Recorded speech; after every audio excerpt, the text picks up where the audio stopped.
finally feels like the 81st legislature truly is moving down the highway. Now that the House and Senate committees have been established, certain committees have already begun to hold hearings, and I'm looking forward to meeting with the newly named House Transportation Committee Chairman Pickett on Tuesday, and I'll report back to you next week. On the transportation front, I'd like to bring up House Bill 1253 that has been introduced by Representative Dwayne Boack from Houston.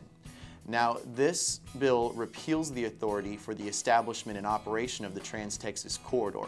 It's identical to House Bill 11 that was authored by Representative David Leibowitz of San Antonio, which I previously reported on.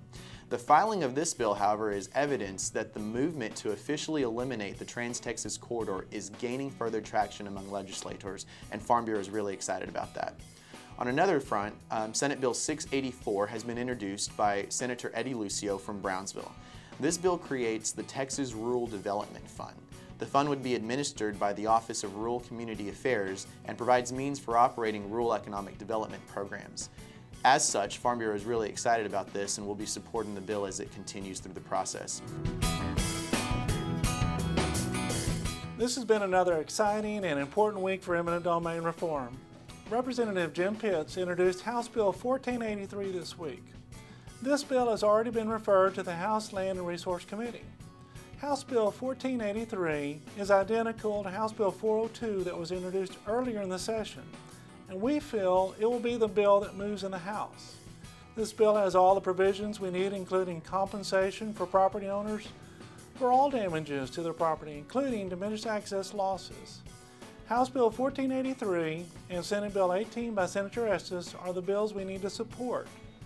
Please request your state senator or representative to co-author Senate Bill 18 by Senator Craig Estes or House Bill 1483 by Representative Pitts.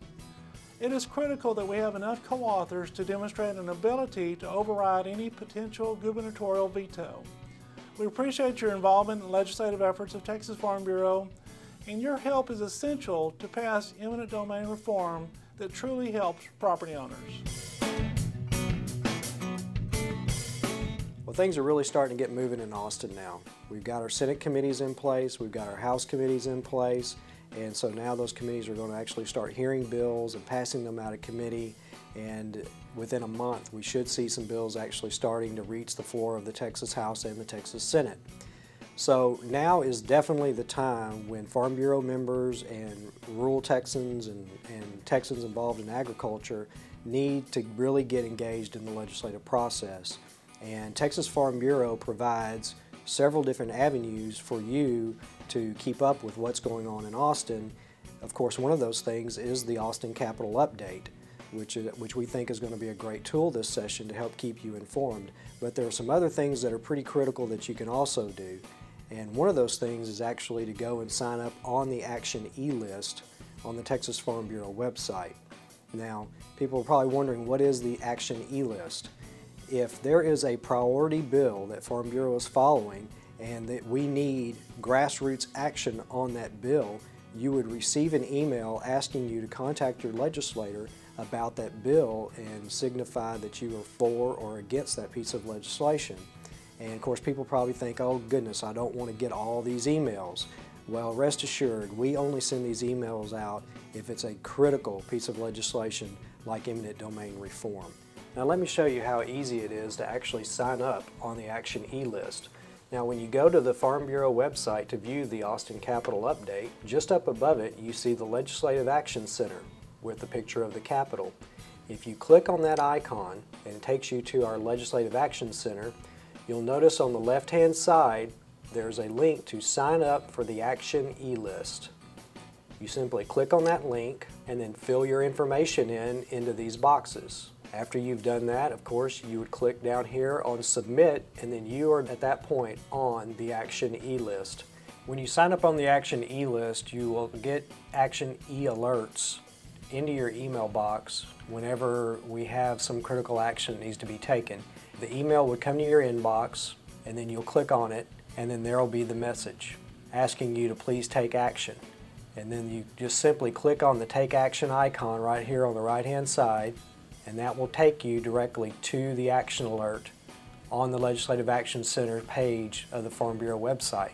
From there, You can enter in your information, and then after you filled in your information, you simply click Send Message, and your email message will be sent to your state representative or your state senator asking them to take action on that piece of legislation. Now, let me show you also a few of the other things that are on the Farm Bureau website to help keep you informed about what's going on in Austin. If you go down, look on the left-hand side of the Farm Bureau website, you'll see there's a link here for legislative. If you click on that, it will take you to the legislative page on our website.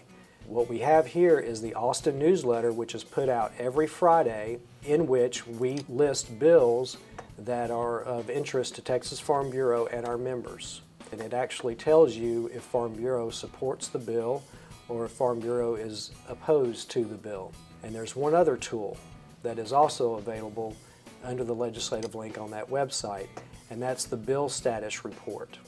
We don't put what's happening with every single bill into the Austin newsletter.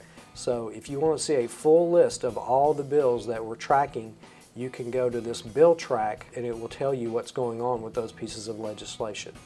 The legislative session ends at the end of May, so we're on a very short time frame, and it's absolutely critical that we have everybody pulling in the same direction.